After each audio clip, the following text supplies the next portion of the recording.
भाग 3 ना, भाग 3 में कहां से, भाग 3 में किसका उल्लेख है? मूल अधिकार या मौलिक अधिकार, मूल अधिकार या मौलिक अधिकार। संविधान के भाग 3 में किसका उल्लेख है? मौलिक अधिकार का। अच्छा, मौलिक अधिकार जो है ये किस देश के संविधान से लिया गया है? हाँ, मौलिक अधिकार किस देश के संविधान से लिया गया है? अमेरिका के संविधान से। किस संविधान से लिया गया है? अमेरिका के संविधान से। और मौलिक कर्तव्य रूस के। ठीक है, मौलिक अधिकार किस देश के संविधान से लिया गया है? यूएसए यानी अमेरिका के संविधान से। अनुच्छेद कहां से कहां तक इसमें बात है? देखो, अनुच्छेद 1 से लेके 4 तक इसमें था, भाग 1 में 5 से 11 हो गया।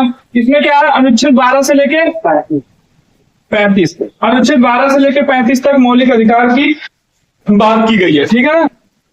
देख रहे हैं अब, देखो मौलिक अधिकार होते क्या है? मौलिक अधिकार नैसर्गिक होते हैं। क्या होते हैं? नैसर्गिक। नैसर्गिक का मतलब क्या होता है? जन्म से। नैसर्गिक का मतलब क्या होता है? जन्म से। अगर कोई बच्चा मान लो जन्म लेता है, तभी से उस पर मौलिक अधिकार सारे क्या हो जाते हैं? लागू हो जाते हैं। किसी बच्चे ने जन्म लिया तभी सारे मौलिक अधिकार उस पर क्या होंगे? लागू होंगे। ये 12 से लेके 35 तक जितनी बातें कही गई हैं, सारी बातें उस पर क्या होती है? लागू होती है। ठीक है, अगर मान लो कोई व्यक्ति है, उसका मौलिक अधिकार उससे छीना जा रहा है, यानी मौलिक अधिकारों की रक्षा कौन करता है? आपसे पूछे कोई तो कौन करता है? न्यायालय, यानी सुप्रीम कोर्ट और हाई कोर्ट, या बोल सकते हो कौन करता है? न्यायालय। ठीक है, मौलिक अधिकारों की रक्षा कौन करता है? न्यायालय। रक्षा कौन करता है? न्यायालय। मौलिक अधिकारों की रक्षा कौन करेगा? न्यायालय। मौलिक अधिकारों पे निलंबन कौन लगा सकता है, यानी निलंबित कौन कर सकता है इसको? राष्ट्रपति। ठीक है, मौलिक अधिकारों को निलंबित कौन कर सकता है? राष्ट्रपति। कौन कर सकता है? राष्ट्रपति।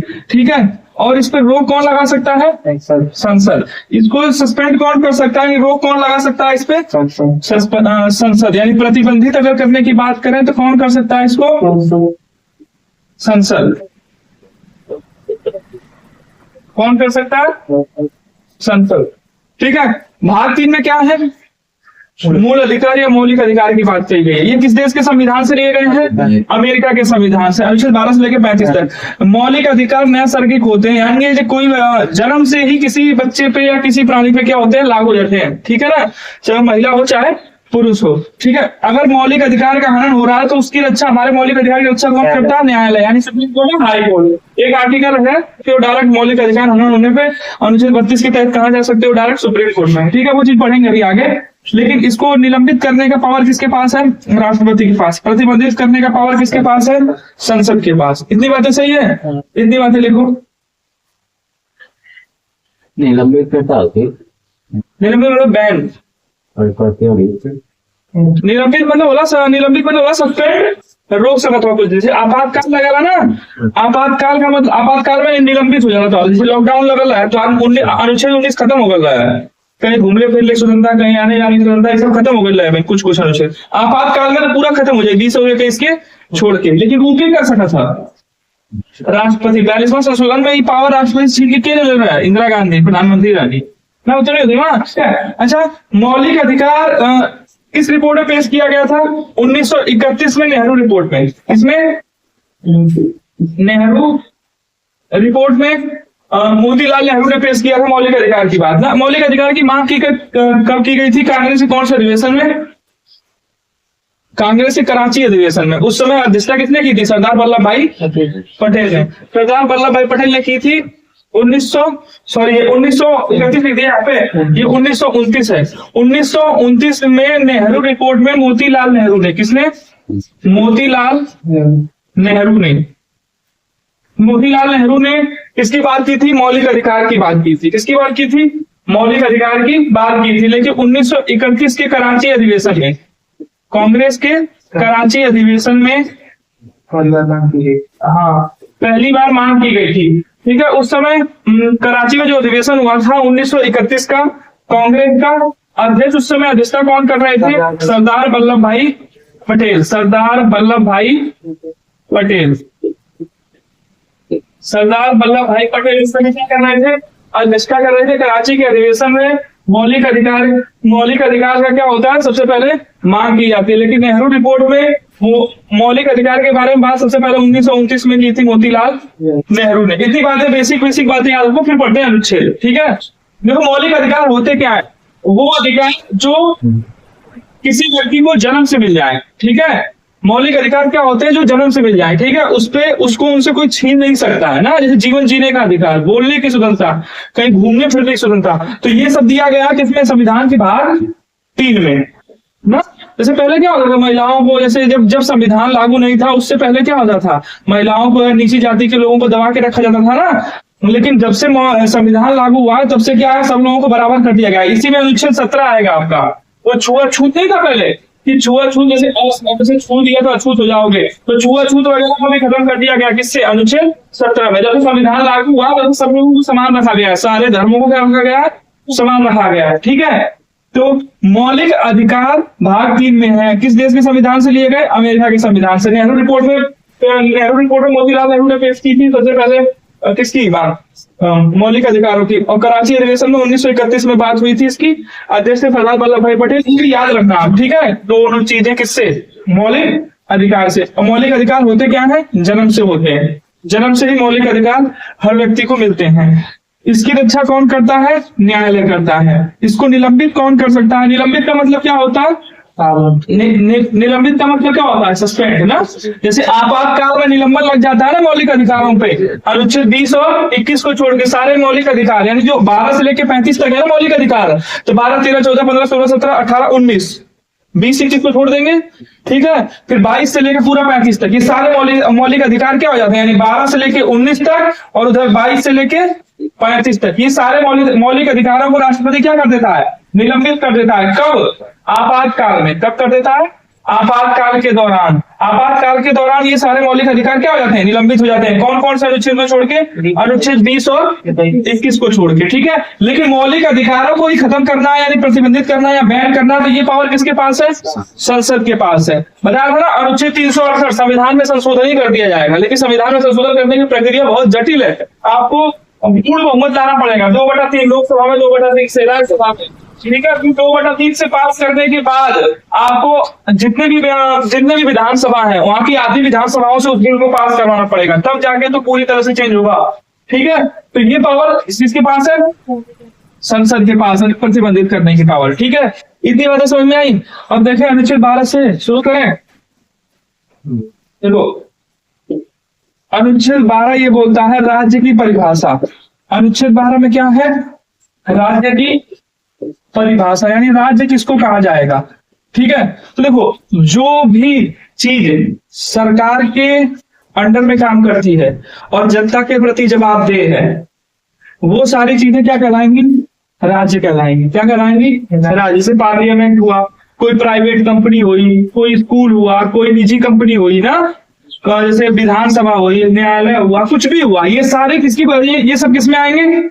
राज्य में आएंगे। तो अनुच्छेद 12 में क्या दिया गया है? राज्य की परिभाषा। आप लोग इतना याद रखना, राज्य की परिभाषा। तो उनमें इतना डीप ना जाए कि राज्य किसे कहते हैं। ठीक है, राज्य किसे कहते हैं वो समझा दिया हमने। जो चीजें सरकार के अधीन हो और जनता के प्रति क्या हो? जवाबदेह हो। शॉर्ट में यही समझो आप, वो सब क्या कहलाते हैं?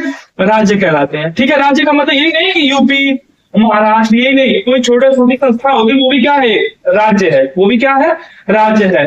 ठीक है, उसके भी अपने नियम कानून होंगे, लेकिन वो क्या है कि भारत देश में होगी, देश के अंदर होगी और जनता के प्रति क्या होगी? जवाबदेह होगी। ठीक है, ये नहीं कि आपने अपनी एक अलग एजेंसी में बना ली, लोगों को पकड़ के लाओ मारो वहां पे, ऐसा तो नहीं करोगे ना।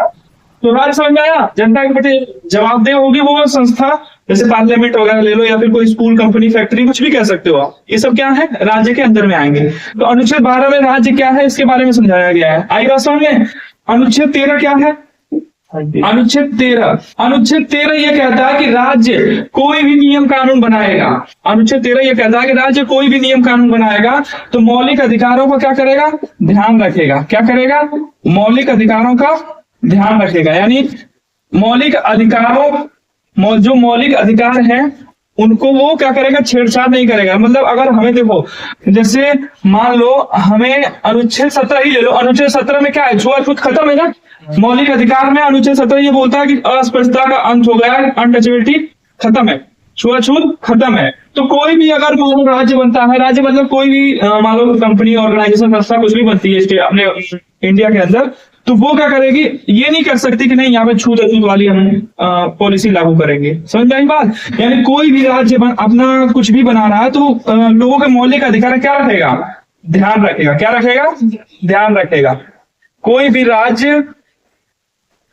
राज्य अगर अपने नियम कानून बनाएगा तो वो क्या करेगा, मौलिक अधिकारों का, लोगों के मौलिक अधिकारों का क्या रखेगा, ध्यान रखेगा। जिसे अल्पीकरण बोलते हैं, यानी वो एक सीमित है ना, सीमित दायरे में अपना मतलब बनाएगा। ये नहीं कि मौलिक अधिकारों को साइड करके वो अपने नियम कानून अलग बनाने लगे, ऐसा नहीं है। ये अनुच्छेद, राज्य कोई भी नियम कानून बनाते वक्त किसका ध्यान रखेगा, मूल अधिकारों का। किसका ध्यान रखेगा, मूल अधिकारों या मौलिक अधिकारों का। अच्छा, इंग्लिश में क्या कहते हैं पता है ना, फंडामेंटल, फंडामेंटल राइट, FR लिख सकते हो इसको, ठीक है। फंडामेंटल ड्यूटी क्या होता है, मौलिक कर्तव्य, ठीक है। अनुच्छेद 13 देखो, सॉरी अनुच्छेद 14, अनुच्छेद 14, अनुच्छेद 14 में 2 चीजें हैं। अनुच्छेद 14 में यह है विधि के समक्ष समानता का अधिकार। क्या है, विधि के समक्ष, समक्ष मतलब सामने ना, समानता का अधिकार, विधि के समक्ष समानता का अधिकार, यानी कानून के सामने सब लोग क्या है, समान है ना।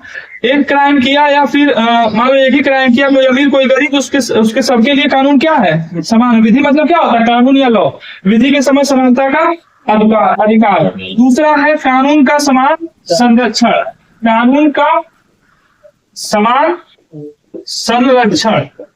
अच्छा, ये कहां से लिया गया है, यूके, ब्रिटेन से। ये कहां से लिया गया है, ब्रिटेन से। और ये लिया गया है कहां से, USA से। ये भी याद रखना। यानी विधि के समक्ष समानता का अधिकार कहां से लिया गया है, ब्रिटेन से। कानून का समान संरक्षण कहां से लिया गया है, अमेरिका से। अनुच्छेद 14 समझ में आया, हाँ, कानून का समान संरक्षण।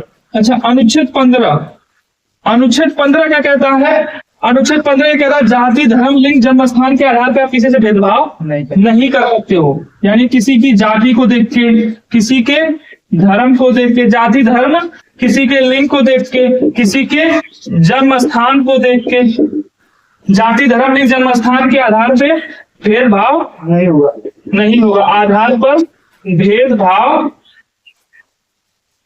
नहीं कर सकते हो आप, ठीक है। अनुच्छेद 15 ये कहता है कि तू छोटी जाति का है, तू निचले, तू इस धर्म का है, तो उसे ना बोलो, ऐसा नहीं ना। लिंग के आधार पर मतलब महिला पुरुष ट्रांसजेंडर, इसके आधार पर भेदभाव नहीं करोगे, जन्म स्थान के आधार पर भेदभाव नहीं करोगे, ठीक है। तुम लोग वहां के रहने वाले यहाँ करने आगे ना। ये जाति धर्म लिंग जन्म स्थान के आधार पर भेदभाव से मनाही किस अनुच्छेद में है, अनुच्छेद 15 में। किसमें है, अनुच्छेद 15 में। अनुच्छेद 16 का कहता है लोक नियोजन की स्वतंत्रता। क्या कहता है, अनुच्छेद 16 ये कहता है लोक नियोजन, सरकारी नौकरी में सबको समान मौका मिलेगा, ठीक है। वो रिजर्वेशन जो है, अभी आपको देखो, आप बोलोगे, आप देखो अनुच्छेद 16, अनुच्छेद 16 ये बोलता है लोक नियोजन में समानता ना, लोक नियोजन में समानता। लोक नियोजन क्या होता है, सरकारी नौकरियां, सरकारी नौकरियों में समानता, सरकारी नौकरियों में सबको समान क्या मिलेगा, मौका मिलेगा, ठीक है। सरकारी नौकरियों में सबको क्या मिलेगा, समान मौका मिलेगा। अब आप बोलोगे ये आरक्षण तो होता है SC ST OBC का, तो जो लोग नीचे दब चुके हैं, देखो इसमें ये कहा गया है कि सरकारी नौकरियों में समानता आप मतलब ठीक है दोगे, सरकारी नौकरियों में सबको समान मौका दोगे, लेकिन जिस चीज से पॉजिटिव इफेक्ट पड़ेगा, जिस चीज से पॉजिटिव इफेक्ट पड़ेगा, वो आरक्षण वगैरह, वो रिजर्वेशन वगैरह आप लागू कर सकते हो। जैसे SC ST OBC को छूट दी जाती है, जनरल में EWS कैटेगरी आ गई है ना। EWS का मतलब क्या होता है, इकोनॉमिक वीकर सेक्शन, यानी जनरल में भी वो लोग जो क्या होते हैं, धन मतलब आर्थिक स्थिति से कमजोर है, उनको भी छूट दी जाती है। EWS होता है ना, ओबीसी सर्टिफिकेट होता है, ओबीसी वालों को, फिर SC ST वालों को छूट देते हैं किसमें, सरकारी नौकरी में। तो वो जो छूट मिलती है उससे क्या होता है, एक प्लस पॉइंट है, मतलब एक पॉजिटिव इफेक्ट पड़ता है। वो लोग धीरे धीरे क्या करेंगे, आगे बढ़ेंगे, क्या करेंगे, आगे बढ़ेंगे। तो ऐसी कंडीशन में उनको आप छूट दे सकते हो, किसमें, सरकारी नौकरियों में। आ रही है बात समझ में। ये अच्छा हाँ, इसमें ऐसे नहीं करोगे कि लोक नियोजन सभा था, ये नहीं करोगे सरकारी नौकरी निकल तो डायरेक्ट मार नहीं करोगे, तुम लोग नहीं भरोगे, खाली ये लोग भरेंगे, ऐसा वाला नहीं करोगे। भरेंगे सब लोग फॉर्म, सब लोग अप्लाई करेंगे, ठीक है। लेकिन जो लोग आर्थिक रूप से दबे कुचले हैं उनको ऊपर उठाने के लिए कुछ आरक्षण दिया जाता है, ठीक है। ये इसमें थोड़ा सा एक्सेप्शन है, हाँ कह सकते हो।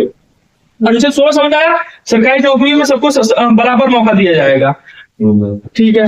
अनुच्छेद 17 की बात तो कर ही रहे हैं हम, छूआछूत खत्म यानी अस्पृश्यता का अंत। एग्जाम में ऐसे आता है अस्पृश्यता, अस्पृश्यता का अंत यानी अनटचेबिलिटी का अंत, यानी छुआछूत खत्म। नहीं, किसी को ये नहीं बोलोगे तुम अछूत हो, ये हो। संविधान जब से लागू हुआ है, संविधान कब लागू हुआ? 26 जनवरी 1950। अच्छा, अनुच्छेद 18 क्या बोलता है? अनुच्छेद 18 क्या बोलता है? उपाधियों का अंत, यानी आप कोई उपाधि नहीं ले लोगे नवाब साहब की या सर हिंद की, ऐसे करके कोई उपाधि नहीं ले लोगे कि बाबू साहब या फिर कोई भी, मतलब हाँ कुछ भी, यादव जी, ऐसे करके आप उपाधि नहीं ले लोगे। अनुच्छेद 18 उपाधियों का अंत। अब आप बोलोगे लेके तो घूमते हैं लोग, लेकिन उपाधि पहले बताते हैं इसको, उपाधियों का अंत यानी अगर मान लो आपने उपाधि ले रखी है गाँव में, ठीक है, तो उसको आप अपने सर्टिफिकेट में थोड़ी लिखोगे कि मतलब यादव जी फलाना ऐसे करके नहीं, या फिर महाधिराज ऐसे करके, ये उपाधि वगैरह आप नहीं ले सकते हो। अनुच्छेद 18 बोलता है हाँ उपाधियां मिल सकती है, ले सकते हो किसकी? अगर आप सेना में हो, किसमें हो? सेना की उपाधि ले सकते हो। सेना देखो, लेफ्टिनेंट कर्नल वो लिखते हैं ना, लेफ्टिनेंट विक्रम बत्रा जो भी है, ठीक है। तो आप सेना से मिली उपाधि को ले सकते हो, शिक्षा से मिली उपाधि को ले सकते हो, ठीक है। सेना से मिली उपाधि, शिक्षा से मिली उपाधि, जैसे PhD वगैरह है ना, वो भी उपाधि है ना, सेना और शिक्षा से संबंधित उपाधि, ठीक है। और अगर मान लो सरकार द्वारा कोई आपको उपाधि मिली, जैसे भारत रत्न वगैरह मिल गया, तो सेना, शिक्षा और सरकार द्वारा अगर कोई उपाधि मिली है तो वो उपाधि आपको लगा सकते हो अपने नाम के आगे, लेकिन वैसे अपने मन से कोई उपाधि नहीं ले लोगे छोटे क्षेत्र में, ठीक है। अनुच्छेद 19, अनुच्छेद क्या है? अच्छा, अनुच्छेद 19 में कितने हैं? 6 है। कितने हैं? 6 है। अनुच्छेद 19 में कितने हैं? 6 है। अनुच्छेद 19 का एक क्या कहता है? विचार एवं अभिव्यक्ति। हाँ, विचार एवं अभिव्यक्ति की स्वतंत्रता, विचार एवं अभिव्यक्ति की स्वतंत्रता, यानी कोई भी व्यक्ति अपने विचार और अभिव्यक्ति मतलब बयां करना ना, अभिव्यक्ति मतलब क्या होता है? बयां करना, दुख दर्द बयां करना। कोई भी व्यक्ति अपने विचार रख सकता है, अभिव्यक्ति रख सकता है ना, उसको आजादी है। जैसे मीडिया हुआ ना, तो मीडिया क्या है? जैसे मान लो आप भी सोशल मीडिया पे नहीं बोलते हो कि हम मतलब ये कोई भी चीज आपने अगर मान लो बोलने लगे सरकार के खिलाफ या किसी के खिलाफ, आपको अगर आप उससे पीड़ित हो या आपको अच्छा नहीं लग रहा है, तो ये भी आपको 19 का एक ये देता है। जैसे आपातकाल लगेगा, ये ना बोल पाएगा, 19 खत्म हो तुरंत है। 19 का ए बोलो या 19 का ए बोलो, बात एक ही है। 19 का 2 क्या बोलता? 19 का 2 क्या बोलता? हाँ, शांतिपूर्ण क्या कर सकते हो आप? शांतिपूर्ण सभा कर सकते हो। शांतिपूर्ण क्या कर सकते हो? सभा कर सकते हो। ये भी आपको स्वतंत्रता है। शांतिपूर्ण आप क्या कर सकते हो? सभा कर सकते हो, मीटिंग कर सकते हो। 19 का 3 बोलता है आप संगठन बना सकते हो, ठीक है, लेकिन वो संगठन हथियारबंद नहीं होना चाहिए, ठीक है, आपको संगठन बनाने की स्वतंत्रता है। अनुच्छेद 4 ये बोलता है कहीं भी आ जा सकते हो आप, कहीं भी घूमने फिरने की स्वतंत्रता है, आने जाने की या घूमने फिरने की क्या है आपको स्वतंत्रता है। अनुच्छेद 4 ये बोलता है। अनुच्छेद 5 क्या बोलता है? कहीं भी बसने की स्वतंत्रता, कहीं भी बसने की स्वतंत्रता, कहीं भी बसने की स्वतंत्रता है आपको। अब देखो, अनुच्छेद 6 था वो खत्म हो गया। अनुच्छेद 6 में ये 19 में 6 था, उसमें ये था कि संपत्ति का अधिकार, उस संपत्ति के अधिकार को क्या कर दिया गया? खत्म कर दिया गया। क्या कर दिया गया?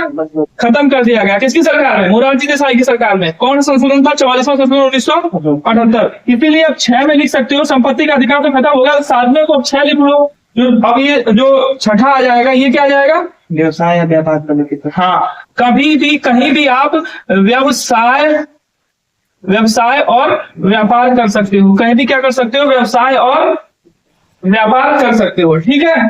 तो देखो, अनुच्छेद 19 का एक ये बोलता है विचार और अभिव्यक्ति स्वतंत्रता। 19 का बी बोलता है शांतिपूर्ण आप सभा कर सकते हो, मीटिंग कर सकते हो, शांतिपूर्ण आप संगठन कर सकते हो बिना हथियारों के, ठीक है। कहीं भी घूमने फिरने की स्वतंत्रता है आपको। 19 का 4 बोलता है, 19 का 5 ये बोलता है कहीं भी जाके बस सकते हो आप किसी भी स्टेट में। ठीक है, पहले जम्मू कश्मीर था अपवाद में, लेकिन अब वो भी शामिल हो गया। ठीक है, कहीं बसने को होता है। 19 का 6 बोलता है कहीं भी व्यापार या व्यवसाय भारत में आप कर सकते हो, भारत के अंदर। ये क्या है, अनुच्छेद 19 के 6 हो गए ना, 1 2 3 4 5 6। इसमें क्या था, पहले संपत्ति का अधिकार था। क्या था, संपत्ति का अधिकार। पहले संपत्ति का अधिकार मौलिक अधिकार था, 19 का 6 था वो। संपत्ति का अधिकार क्या था, मौलिक अधिकार था। अब इसको क्या बना दिया गया, अब इसको बना दिया गया 300A में रख दिया गया। किसमें रख दिया गया, 300A में। अब ये बन गया कानूनी अधिकार। क्या बन गया, कानूनी अधिकार। क्या बन गया, कानूनी अधिकार बन गया। तो संपत्ति का अधिकार मौलिक अधिकार में रहने क्या बन गया, कानूनी अधिकार। कौन सा संविधान संशोधन के द्वारा इसको खत्म किया गया था, 44वां संविधान संशोधन 1978 के द्वारा। 1978 में आपने रूलिंग प्लान पढ़ा था ना, 1978 से लेकर 80 तक पंचवर्षीय योजना में कौन सी सरकार थी, मोरारजी देसाई की सरकार। क्या ये अनुच्छेद 19 समझ में आया। अनुच्छेद 20 देखें, अनुच्छेद 20 ये बोलता है दोष सिद्धि संबंधी संरक्षण, दोष सिद्धि संबंधी संरक्षण। यानी इसमें 20 का ए, 20 का बी, 20 का सी कहा गया है। इसमें ये कहा गया कि देखो सजा उस समय के कानून के हिसाब से मिलेगी। अगर मान लो आपने आज से पहले कोई क्राइम किया था, आज से 5 साल पहले, ठीक है, आज मान लो आज से 5 साल पहले आपने मान लो क्या किया था, किसी कुत्ता चुरा लिया। तो उस समय क्या था, कुत्ता चुराने की सजा थी 10 रुपए। कितनी थी, मान लो एग्जाम्पल दे रहे हैं हम, कुत्ता चुराने की सजा कितनी थी, 10 रुपए। आज से 5 साल पहले मान लो चुराया था हमने, आप पे केस कर दिया उसने, किसने, हमारा पेट चुरा लिया, कुत्ता चुरा लिया। आप कोर्ट ने बोला ठीक है 10 रुपया देके छूट जाओ, बात खत्म करो। आप उसमें आ गए, रॉब में आ गए, आपने बोला ना 1 रुपया ना दे, ठीक, आपने बोला हम 1 रुपया ना दे, खींच खाद के 5 साल पहले के बाद खींच के लिया था, आज 5 साल बाद। और ये समय नियम नया अगर बेचे कुत्ता चुराइयों के 10 करोड़ रुपया देवे के रही, 10 रुपया ना 10 करोड़ देवे के रही। और ये समय जाके तू करना आए अगला, उस समय आपने बोला कि नहीं हाई कोर्ट में मामला, सुप्रीम कोर्ट में जाएंगे। सुप्रीम कोर्ट में गए, टाइम लगा, 5 साल लग गया। 5 साल बाद आपका सुप्रीम कोर्ट ने बोल दिया हाँ कुत्ता आपने चुराया था, आपका जुर्म क्या है, प्रूफ हो गया। तो पहले 10 रुपए में मामला फिक्स हो रहा था, अब कितना देना पड़ेगा, 10 करोड़। तो अब क्या होगा, आपको 10 करोड़ देना होगा या 10 रुपया देना होगा, 10 रुपया। सजा उस समय के अपराध के हिसाब से मिलेगी। उस समय जो आपने अपराध किया था, उस समय जो कानून था उस अपराध का, उसके हिसाब से आपको सजा मिलेगी। तब वो 10 रुपये में छुटवा, ठीक है। ये तोरे खाने बढ़िया ना बनेगा ना, है। तो ये सब इसमें है। दोष सिद्धि के संबंध में संरक्षण, समझ में आई बात। सजा उस समय के कानून के हिसाब से मिलेगी। आपकी खुद की गवाही मानने नहीं होगी, ठीक है, आपकी खुद की गवाही मानने नहीं होगी। एक अपराध के लिए क्या मिलेगी, एक सजा मिलेगी। एक अपराध के लिए क्या मिलेगी, एक सजा मिलेगी। अनुच्छेद देखो, यही अनुच्छेद 20 और 21 खत्म नहीं होता है आप बाद में, ठीक है। अनुच्छेद 21 क्या बोलता है, अनुच्छेद 21 ये बोलता है प्राण एवं दैहिक स्वतंत्रता का, प्राण एवं दैहिक स्वतंत्रता का अधिकार, यानी प्राण एवं दैहिक स्वतंत्रता का अधिकार। यानी ई ना कि तुहार क्यों जान मार दे, क्यों कुछ करवे ना करे, ये आपका मौलिक अधिकार है। आपको जिंदा रहना आपका क्या है, मौलिक अधिकार है। अनुच्छेद 21A क्या बोलता है, अनुच्छेद 21A क्या बोलता है, शिक्षा का अधिकार, प्रारंभिक शिक्षा का अधिकार, ठीक है। क्या बोलता है, प्रारंभिक शिक्षा का अधिकार, यानी 6 से 14 वर्ष तक के बच्चों प्रारंभिक शिक्षा का अधिकार। ये भी क्या है, मौलिक अधिकार। पहले ये मौलिक, देखो ए लगा है ना, इसका मतलब एक संशोधन के तहत जुड़ा होगा। तो प्रारंभिक शिक्षा का अधिकार, इसमें क्या आता है, 6 से 14 साल तक के बच्चों को, 6 से 14 साल तक के बच्चों को शिक्षा प्राप्त करना उनका क्या है, मौलिक अधिकार है। अच्छा, ये किस संविधान संशोधन के तहत जोड़ा गया था, 86वां संविधान संशोधन 2002। ये इतना इंपॉर्टेंट संशोधन है ना, हम देख लेंगे हर पेपर में कहीं ना कहीं घूम के आ जाइए, ठीक है। तो प्रारंभिक शिक्षा का जो अधिकार है इसमें, अच्छा ये भी पूछता है, जो प्रारंभिक शिक्षा का अधिकार है जो मौलिक अधिकार की श्रेणी में आ गया, उसमें कितने वर्ष तक के आयु, कितनी आयु तक के बच्चों को प्रारंभिक शिक्षा के तहत मानोगे आप, तो 6 से 14, 14 साल से कम का, 6 साल से ऊपर का जितना लड़का हो उनके पढ़ल लिखल का है, उनका मौलिक अधिकार। ठीक है, पहले ये किसमें था? डीपीएसपी में था। किसमें था ये? भाग चार में पढ़ोगे अब। डीपीएसपी राज्य के नीति निर्देशक तत्व में था। तो डीपीएसपी में था। तो 86वां संशोधन 2002 हुआ। 2002 में ये कहा गया एक काम करते हैं, इसको मौलिक अधिकार बना दिया गया, इसको मौलिक कर्तव्य बना दिया गया। पता है, इसी संशोधन के तहत 11वां मौलिक कर्तव्य भी जुड़ता है। 10 मौलिक कर्तव्य जुड़े थे ना पहले, फिर उसके बाद इस संशोधन के तहत 11वां जुड़ा। तो 11वां मौलिक कर्तव्य में यही चीज रखी गई है कि उसके गार्जियन का मौलिक कर्तव्य है कि उनको पढ़ाएं 6 से 14 साल तक के बच्चों को। तो प्रारंभिक शिक्षा का अधिकार समझ में आया। अनुच्छेद 21 का इंपॉर्टेंट है, याद रखना इसको। ठीक है, ये सारे मतलब भाग 1, भाग 2, भाग 3 एकदम इंपॉर्टेंट था। भाग 4 का 4 में कुछ इंपॉर्टेंट है, याद हो जाए सारा तो सारा ही सही है। समझ आएगा। 86वां अमेंडमेंट 2002 में क्या हुआ? प्रारंभिक शिक्षा को जोड़ा गया। अब बात करते हैं किसका? अनुच्छेद 22। प्राइवेसी अनुच्छेद 22 सही है। अनुच्छेद में प्राण एवं दैहिक स्वतंत्रता का अधिकार है और प्राइवेसी का अधिकार भी है। सही है, निजता का अधिकार, निजता का अधिकार यानी प्राइवेसी का भी अधिकार है। ठीक है, ये किसमें है? अनुच्छेद 21 में। अनुच्छेद 21 में प्रारंभिक शिक्षा का अधिकार समझ में आ गया। अनुच्छेद 22 में ये है गिरफ्तारी संबंधी संरक्षण। गिरफ्तारी संबंधित, अगर आपको गिरफ्तार किया जाए तो क्या क्या संरक्षण है, क्या क्या आपको बचाने के उपाय हैं। अनुच्छेद 22 में गिरफ्तारी संबंधित संरक्षण, गिरफ्तारी संबंधित संरक्षण। देखो अनुच्छेद 22 में कहा गया है गिरफ्तारी संबंधित क्या है? संरक्षण है। अगर आपको गिरफ्तार किया जाए तो आपको वारंट जानने का अधिकार है, किस बेस पे आपको गिरफ्तार किया जा रहा है। अच्छा, आपको 24 घंटे के अंदर गिरफ्तार कर लिया तो आपको 24 घंटे के अंदर नजदीकी न्यायालय या जिला मजिस्ट्रेट के पास पेश किया जाएगा। ठीक है, और आप चाहो तो अपने मन का क्या रख सकते हो, अपनी पसंद से वकील रख सकते हो। ये तीनों चीजें आपको अनुच्छेद 22 में दी जाती हैं। अगर आपको गिरफ्तार किया जाए तो ये सब आपको क्या है? संरक्षण है। आपको वारंट जानने का अधिकार है। 24 घंटे के अंदर आपको क्या किया जाएगा? नजदीकी न्यायालय में जिला मजिस्ट्रेट या जज के सामने क्या किया जाएगा? आपको पेश के कितने घंटे के अंदर? 24। लेकिन इसमें आने जाने का टाइम काउंट नहीं होगा। ठीक है, थाने के अंदर गए, थाने के अंदर 24 घंटे नहीं रहना चाहिए आपको। थाने से आउट हो जाओगे, उसके बाद अगर आप जाम में फंस गए, ठीक है, तो वो वाला टाइम काउंट नहीं होता। आप मनपसंद का वकील रख सकते हो, लेकिन आपातकाल लगी तो आईपी खत्म हो जाएगी। इसी अनुच्छेद 22 को खत्म कर देगा मीसा पोटा वगैरह ना, डिटेल कर लेते हैं ना, मीसा पोटा टाटा ये सब लगे थे। ठीक है, तो अनुच्छेद 22 सब खत्म हो जाता है। फिर अनुच्छेद क्या आता है? 23। अनुच्छेद क्या आता है? 23। समझ में तो हो? हाँ, और समझ आ रहा है इनका क्या मतलब है अनुच्छेदों का? याद तभी होगा जो समझ पाओगे। अनुच्छेद 23, अनुच्छेद 23, अनुच्छेद 23 क्या बोलता है? बलात्श्रम, बेगारी पर, मानव तस्करी पर रोक। बलात्श्रम,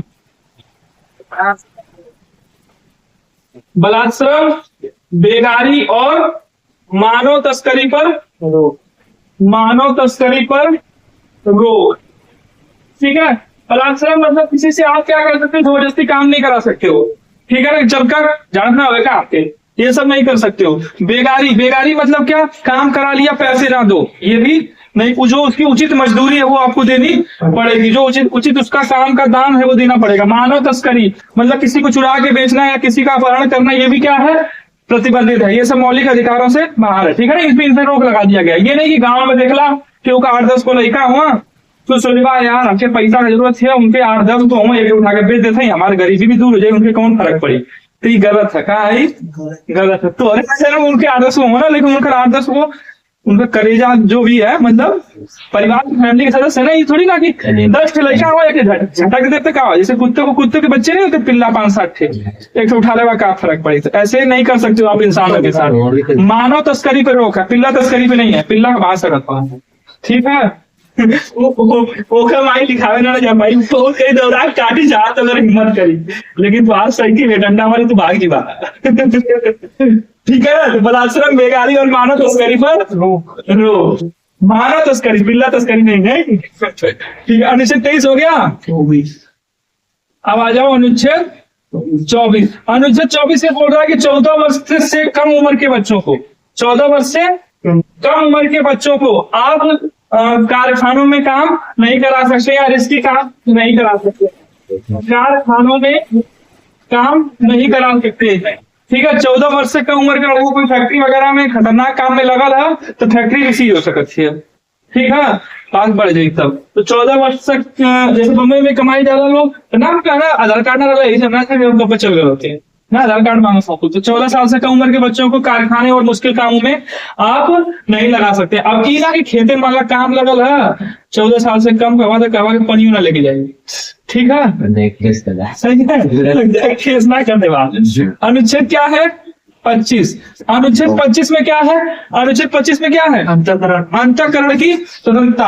अंतःकरण की स्वतंत्रता का मतलब ये होता है आप कोई भी धर्म अपना सकते हो, कोई रोकने टोकने नहीं जाएगा। अंतःकरण की स्वतंत्रता, हर इंसान को ये अधिकार है कि वो जिस धर्म का बनना चाहे उस धर्म को अपना सकता है। अंतःकरण की स्वतंत्रता, धार्मिक स्वतंत्रता में आता है सब। अंतःकरण की 25 से लेकर 28 तक धार्मिक स्वतंत्रता क्या है? ये अधिकार है। ठीक है, अंतःकरण की स्वतंत्रता। अनुच्छेद 26 देखें, अनुच्छेद 26 में क्या है? अनुच्छेद 26 में ये है सामूहिक धार्मिक स्वतंत्रता। अनुच्छेद 26 में सामूहिक धार्मिक स्वतंत्रता का अधिकार है आपको, शांतिपूर्वक मनावा। सामूहिक धार्मिक स्वतंत्रता, सामूहिक धार्मिक स्वतंत्रता का अधिकार। यानी दुर्गा पूजा का पंडाल वगैरह ना लगा था, सरस्वती पूजा बैठा के ना नाचे लो, वो क्या है आपकी सामूहिक धार्मिक स्वतंत्रता का पावर है ना। समझ में आई बात है कि बगल को डिस्टर्ब नहीं होना चाहिए, ऐसे करना चाहिए ये क्योंकि उसका भी तो मौलिक अधिकार है उसको सुकून से रहने का। ठीक है, अनुच्छेद 27। अनुच्छेद क्या है 27 में क्या है? धार्मिक धन पे टैक्स नहीं लगेगा। धार्मिक धन पे क्या करेगा? टैक्स नहीं लगेगा। धार्मिक धन पे क्या होगा? टैक्स नहीं लगेगा। ये अनुच्छेद 27 बोलता है। ठीक है, अनुच्छेद 28 क्या बोलता है? हाँ, कोई भी अगर संस्था है, धार्मिक संस्था है, वो धार्मिक शिक्षा वगैरह नहीं देगी। यही कहीं पे कुरान गीता ये सब नहीं पढ़ाया जाएगा। ठीक है, तो धार्मिक शिक्षा पे रोक। धार्मिक शिक्षा, किसी भी संस्था द्वारा धार्मिक शिक्षा का प्रचार प्रसार नहीं किया जाएगा। यानी कोई भी अपने धर्म के प्रचार प्रसार को उसकी एजुकेशन में शामिल नहीं करेगा। तो उन्होंने कहा संस्कृत पढ़ावा जाए। संस्कृत धार्मिक शिक्षा थोड़ा धर्म संबंधित थोड़ी ना, वो एक लैंग्वेज है। वो क्या है? लैंग्वेज। किसी धर्म की पढ़ाई नहीं होगी कहीं पे। ये कौन कहता है? अनुच्छेद 28। 25 से लेकर 28 तक क्या है? धार्मिक स्वतंत्रता के अधिकार है। 25 में क्या आया? अंतःकरण की स्वतंत्रता। 26 में सामूहिक धार्मिक स्वतंत्रता। 27 में टैक्स नहीं लगेगा। धार्मिक धन पे क्या होगा? टैक्स। मंदिर वगैरह पे या कोई भी गुरुद्वारा वगैरह जो भी है वहां का जो धन है उस पर टैक्स नहीं लगेगा। 28 में क्या कहा गया है? 28 में कहा गया है कि कोई भी संस्थान धार्मिक शिक्षा नहीं पढ़ाएगा। ठीक है, तो ये हो गया 28। अनुच्छेद 29। अनुच्छेद, अच्छा, अनुच्छेद 29-30 ये किसे संबंधित है? अल्पसंख्यकों से संबंधित है। किसे संबंधित है? अल्पसंख्यक। अल्पसंख्यक क्या होते हैं? अल्पसंख्यक वो होते हैं। अच्छा, अल्पसंख्यक किस आधार पे बांटते हो आप? धर्म के आधार पे? धर्म के आधार पे? धर्म के आधार पे तो अल्पसंख्यक बांटते हो। जाति के आधार पे? जाति के आधार पर भी तो अल्पसंख्यक होंगे। तो धर्म और जाति के आधार पे क्या होते हैं? अल्पसंख्यक। तो अनुच्छेद 29 ये कहता है, अनुच्छेद 29 क्या कहता है? किसी भी संस्था, हाँ, अल्पसंख्यक हैं उनको किसी भी संस्था में आप रोक नहीं सकते। हाँ, अल्पसंख्यकों किसी भी को, हाँ, शिक्षा संबंधित अगर मान लो किसी भी संस्था में जा रहे हैं तो उनको रोकने, अल्पसंख्यकों को किसी भी संस्था में, हाँ, किसी भी संस्थान में प्रवेश लेने से नहीं रोक सकते हैं ना, लेने से नहीं रोका जाएगा। ठीक है, कोई भी अल्पसंख्यक है तो आप ये नहीं कहोगे जैसे मान लो लक्षद्वीप में हिंदू ही अल्पसंख्यक हो गए ना, तो ये नहीं कहोगे आप अल्पसंख्यक है तो कि यहाँ पे आप इस संस्था में नहीं पढ़ सकते या यहाँ तुम लोगों को आना बैन है, ऐसा कुछ नहीं कहोगे। ठीक है, समझ पा रहे हो? अनुच्छेद 30 ये कहता है कि कोई भी अल्पसंख्यक चाहे तो अपना संस्था वगैरह खोल सकता है। कोई भी अल्पसंख्यक चाहे तो अपनी संस्था खोल सकता है। कौन खोल सकता है? अल्पसंख्यक। कोई भी अल्पसंख्यक चाहे तो कोई भी संस्था खोल सकता है, मना नहीं करोगे। अनुच्छेद 31। अनुच्छेद 31 में क्या था? अनुच्छेद 31 में था संपत्ति का अधिकार, जो क्या हो गया, खत्म। किस संविधान संशोधन के तहत खत्म हुआ, आप लोगों को बताया गया 44वां संविधान 1978। अब आप बोलोगे कि यार 19 के 6 में भी रहा होता, तो दिमाग में 19 के 6 में भी रहा ना, तो 19 का 6 और ये अनुच्छेद 31 में अंतर क्या है, एक है पैतृक और एक पैतृक संपत्ति है, और एक वो संपत्ति है जिसको आपने खुद खरीदा है या बनाया है।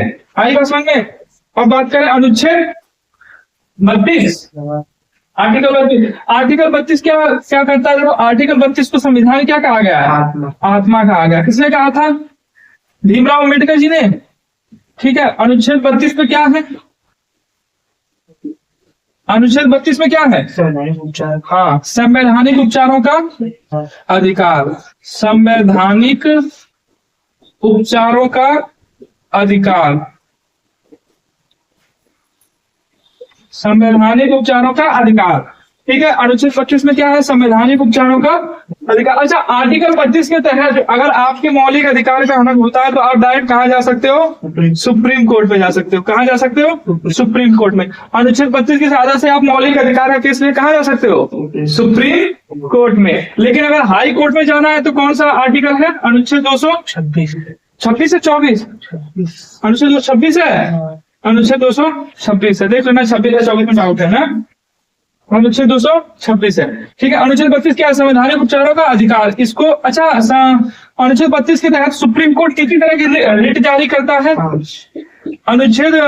सुप्रीम कोर्ट कितनी तरह की रिट जारी कर सकता है, 5 तरह की। कितनी तरह की, 5 तरह की रिट। 5 रिट पढ़ाई गई उस टाइम पे। ठीक है, तो आप लोग ये याद करना, सुप्रीम कोर्ट कितनी तरह की रिट जारी कर सकता है। रिट मतलब होता है आदेश, रिट मतलब क्या होता है, आदेश ना। कितनी तरह की रिट जारी कर सकता है सुप्रीम कोर्ट, 5 तरह की रिट जारी कर सकता है। ठीक है, अब आते हैं अनुच्छेद, देखो अनुच्छेद 32 तक ही इंपॉर्टेंट है ज्यादा ना। अनुच्छेद 33 भी देख लो, अनुच्छेद 33 क्या है, हाँ देखो, जो मौलिक अधिकार हैं तो वो किसी गुप्तचर पे या किसी संस्था पे, आर्मी वगैरह, सेना वगैरह में लागू नहीं होते हैं। गुप्तचर, मीडिया ना, हाँ सेना, पुलिस, हाँ गुप्तचर, मीडिया, सेना, पुलिस, इन 4 लोगों पर, हाँ पुलिस, इन 4 लोगों पे हाँ, इन 4 लोगों पे मौलिक अधिकार लागू। मतलब ये नहीं होते। अब सोचो मीडिया हो तो ये नहीं कि सेना के अंदर घुस के लोगों को कवरेज दिखाने के, देखो हथियार यहाँ रखे जाते हैं, जवान यहाँ सोते हैं, अगला देखा रहेगा ना। आप चाहो तो इधर से आ सकते हो, एक रास्ता पीछे से भी है, वो पहुंच जाती है सब ना, मीडिया वाली ना, मेकअप वगैरह करके पहुंच जाइए वहां, पूरा सेना का पूरा खनाल जी है सब। तो ये गुप्तचर, मीडिया, सेना, पुलिस, ये सब मौलिक अधिकार से थोड़े परे है। ठीक है ना, ये नहीं कि आपका मौलिक अधिकार है 19 का क्या था वो, 19 का 4 था ना, कहीं भी आने जाने की स्वतंत्रता। ठीक है, अब तो कहीं आने जाने की स्वतंत्रता, हम जरा सेना में घूम, सेना वगैरह कैंप पे जाए, वहां से घूम के आए, ये नहीं है। यहाँ पे अल्पीकरण है। ठीक है ना, अब थाना कोतवाली वहां थोड़ी। मौलिक अधिकार कितने हैं, 12 से लेके 35 तक। 12 से लेकर 35 तक क्या है, मौलिक अधिकार है। तो ये सोचो, अब जैसे अनुच्छेद 19 है, अनुच्छेद 19 उसमें बोलने की स्वतंत्रता का अधिकार था ना, हाँ। तो सोचो जैसे अनुच्छेद क्या था वो, अनुच्छेद 19 का 2 शांति से सभा कर सकते हो, अनुच्छेद 19 का 3 संगठन बना सकते हो। तो ये सारी चीजें किसके लिए, अगर सोचो कोई विदेशी आ गया, वो भी शांति से सभा करने लगे, आगे पाकिस्तानी आगे बोलेंगे मेरा अनुच्छेद 3 में लिखा था शांति से सभा कर सकते नहीं, पाकिस्तानी आ गए या फिर कोई हमारे दुश्मन कंट्री के लोग आ गए, 1000 10,000 आगे शांति सभा करने लगे, तो ये मौलिक अधिकार उन लोगों पे लागू होगा नहीं।